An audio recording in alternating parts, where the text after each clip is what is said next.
Hello everyone. Hope you all are doing well. So today we are going to continue the remaining parts of topic 4. So we name it as 4B. And as we know, the topic from the syllabus is agroecology,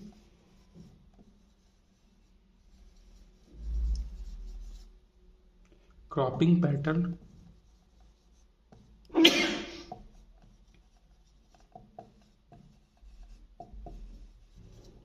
and indicators of environment.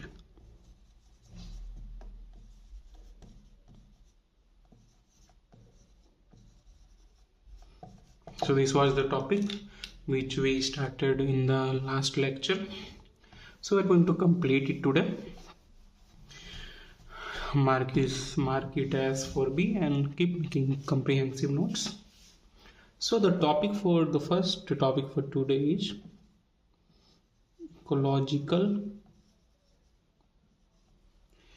ecological principles for productivity. Ecological principles for productivity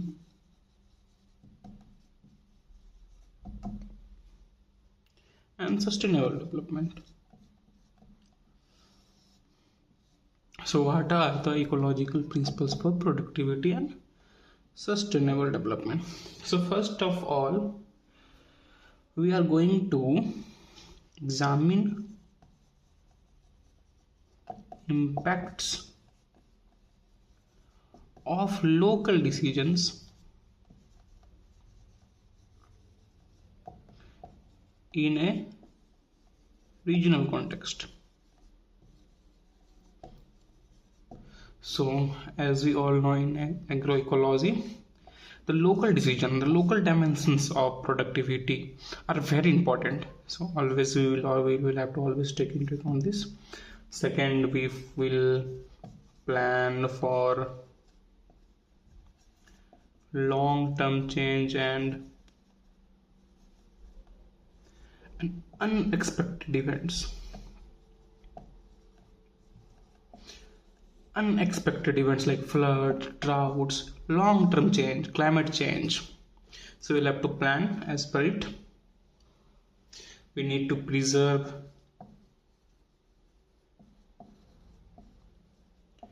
area landscape elements and its associated species. So preserving the local landscape is very important. Moving on.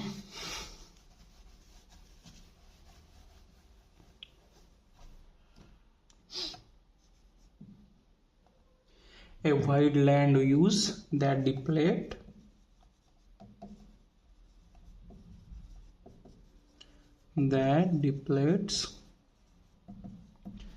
natural resources. Over irrigation, use of excessive fertilizers. We need to avoid these things. We need to retain large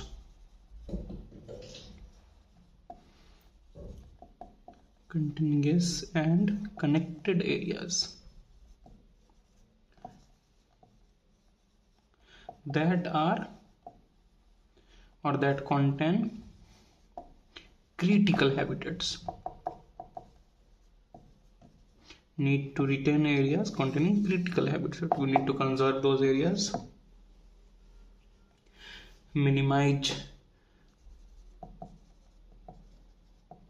introduction of non-native species, exotic species. We need to minimize its introduction and focus more on the local and traditional species available in that area.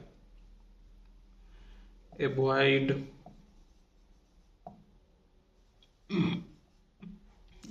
or not avoid, we need to compensate for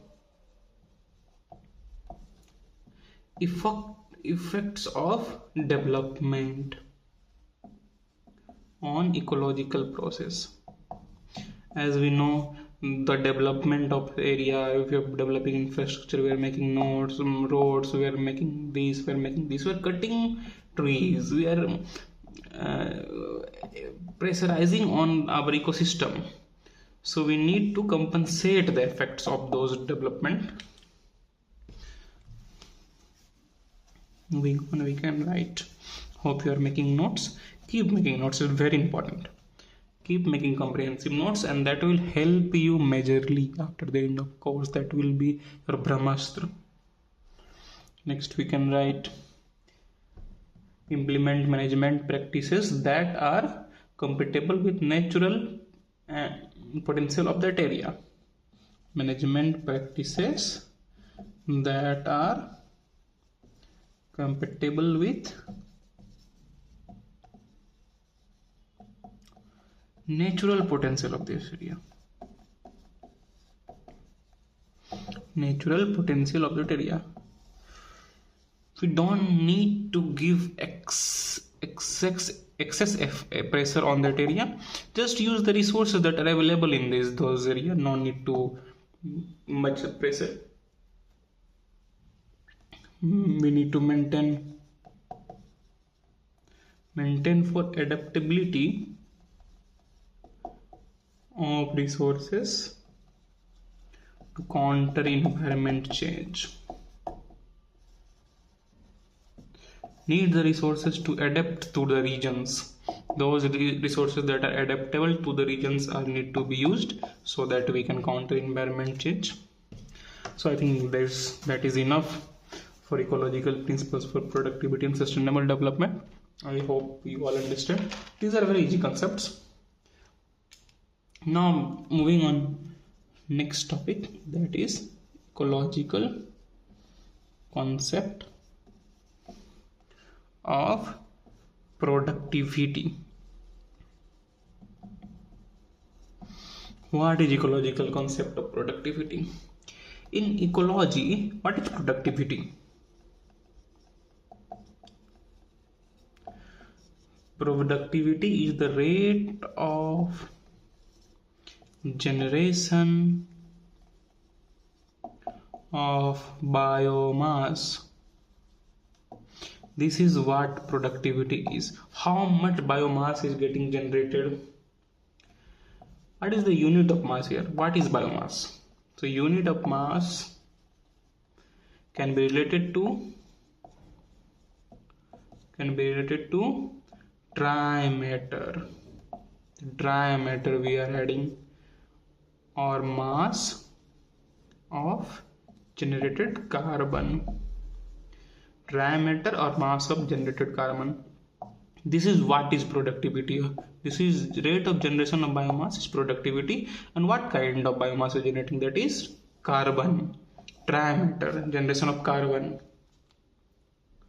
So moving on, when you move to productivity, it is two types.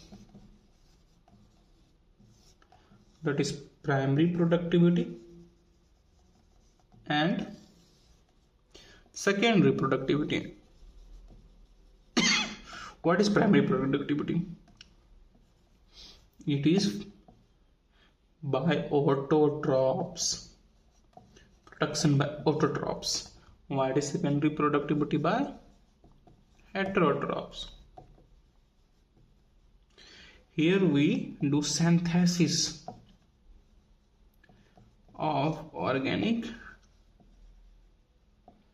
material.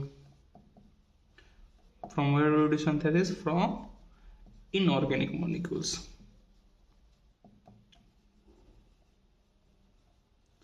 So synthesis of organic material from inorganic molecules, that is what phototrophs do. We also call it photosynthesis.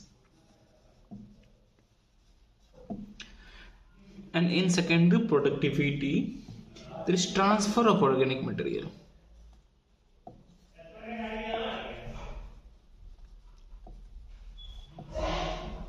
Between various trophic levels.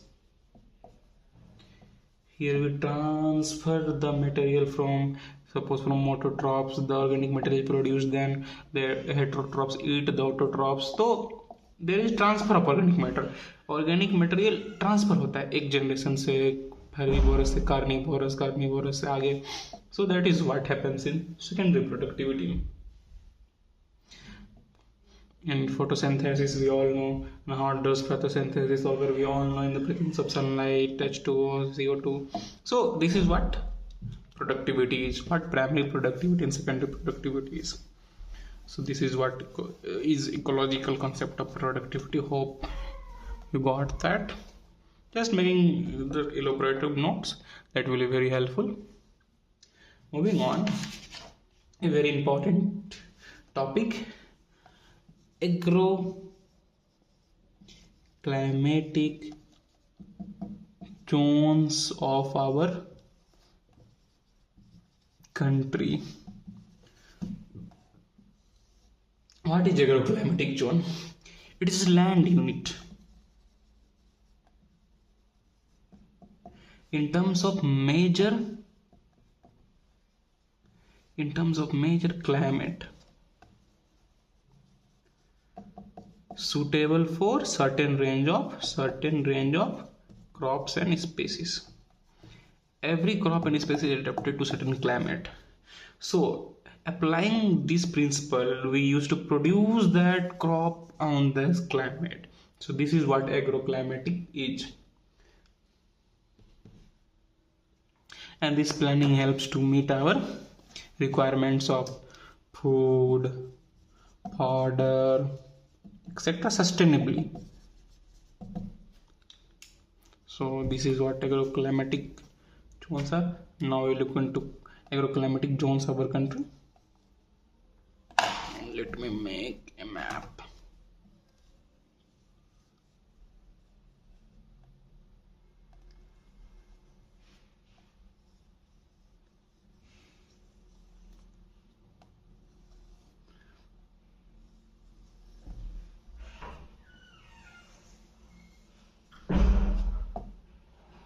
This is our country. I hope you understand it. So how will you divide agroclimatic zones of our country?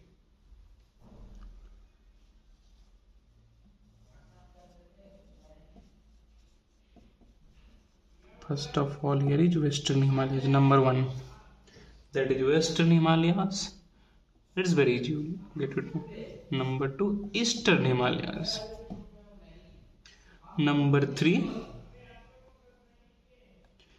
that is Lower Gangetic Plains. This West Bengal area.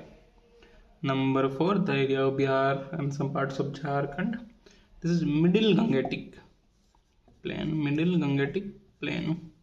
Moving on next to number 5.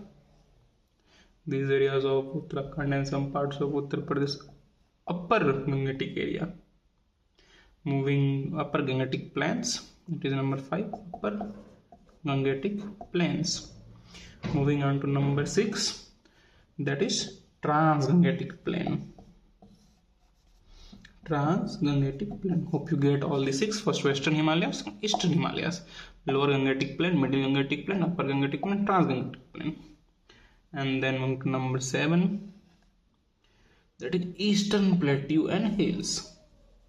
Eastern Plateau and Hills. Then there is number 8.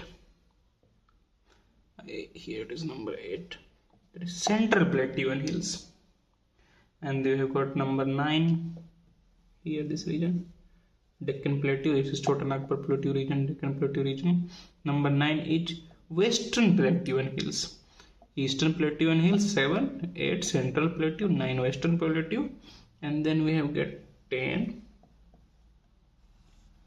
That is Southern Plateau and Hills. Hope you got first 10. Moving on to 11, we have got Eastern Coastal Plains. Then same for 12, that is Western Coastal Plains, East Coast and West Coast. And moving on to number 13. Number 13 is Gujarat Plains and Hills, this region. 13 Gujarat Plains and Hills. And 14 is Western Dry Region or Desert Area, Rajasthan. western dry areas. And then the number 15 is islands. So these are the major 15 agroclimatic zones of India, and it is divided by this is the major 15 agroclimatic zones of India divided as per their climates. So it's very easy. I hope you got. Number 1, Western Himalayas. 2, Eastern Himalayas. This part is Western, this part is Eastern. Number 3, Lower Gangetic Plain, West Bengal region. Number 4, Bihar region, Middle Gangetic Plain. Number 5, Uttarakhand or Uttar Pradesh region is Upper Gangetic Plain. Number 6, Transgangetic Plain, Himachal region. Some regions of Himachal Pradesh that comes in Transgangetic Plain. Of 6 we got. 7, there is Eastern Plateau Hills. 8, Central Plateau Hills, and 9 is Western Plateau Hills, and 10, Southern Plateau Hills. This is 7, 8, 9, 10. 11 is Eastern Coast. 12 is Western Coast. 13 is Gujarat Plains and Hills. 14 is Western Desert or Western dry areas or desert, whatever you want to say, which is Rajasthan. And 15 is islands. So this is how we divide our country into major agroclimatic zones. Hope you understand it. So it's very important, you need to remember all the 15 agroclimatic zones. Moving on, the next topic, that is principal agriculture regions of India. It is similar to agroclimatic zones, but here we will divide in 5 parts. First is temperate Himalayan region.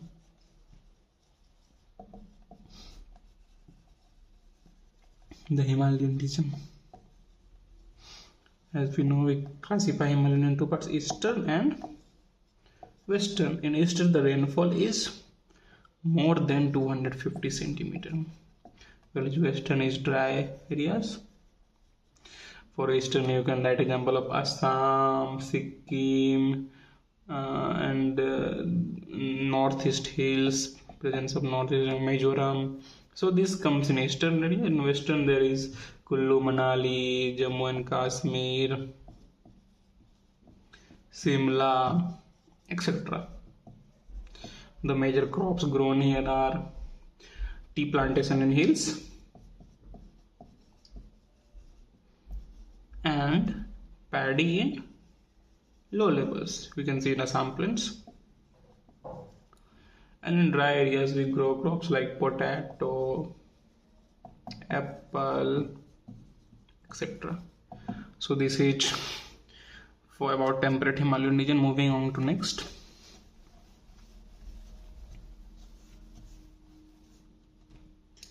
That is North Dry or wheat region. I hope from the name you will get the region, that is Punjab, Haryana, Delhi, some regions of Gujarat, parts of Rajasthan, UP, etc. So this is northern dry wheat region. Here rainfall is less than 75 centimeter. Soil is alluvial and sandy.